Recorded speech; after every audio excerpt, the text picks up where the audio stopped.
Кожен з нас може приймати участь в управлінні міста, пропонувати цікаві ідеї, надавати способи вирішення проблем. Сьогодні школа юного громадянина вивчає, як це можна робити.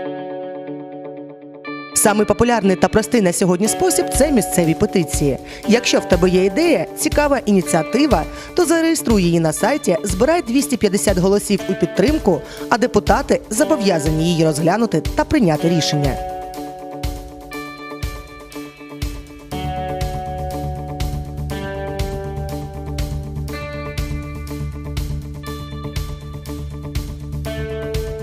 Ще одна з можливостей – це участь у громадських слуханнях.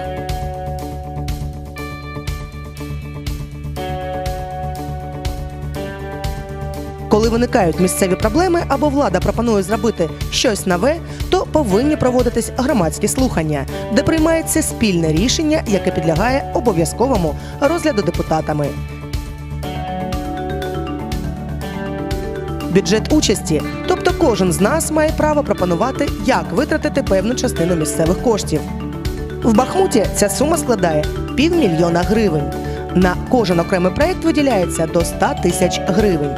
Для цього потрібно скласти проєкт, заповнити анкету на сайті, отримати якомога більше голосів у підтримку та в наступному році слідкувати за його втіленням. Відвідування сесій – це також можливість слідкувати за життям громади. Кожен з нас має право приходити на пленарні засідання депутатів, задавати питання та отримувати відповіді, вносити пропозиції.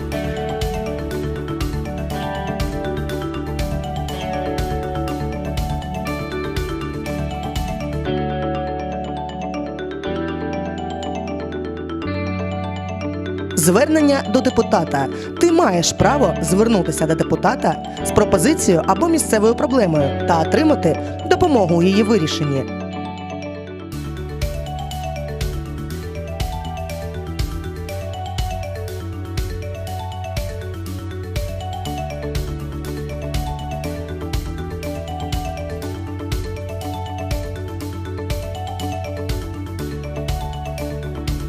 Направлення публічного запиту до органів місцевого самоврядування – це також спосіб дізнатися про все, що стосується життя громади. Інформація про життєдіяльність громади – це відкрита інформація, та чиновник повинен її надати.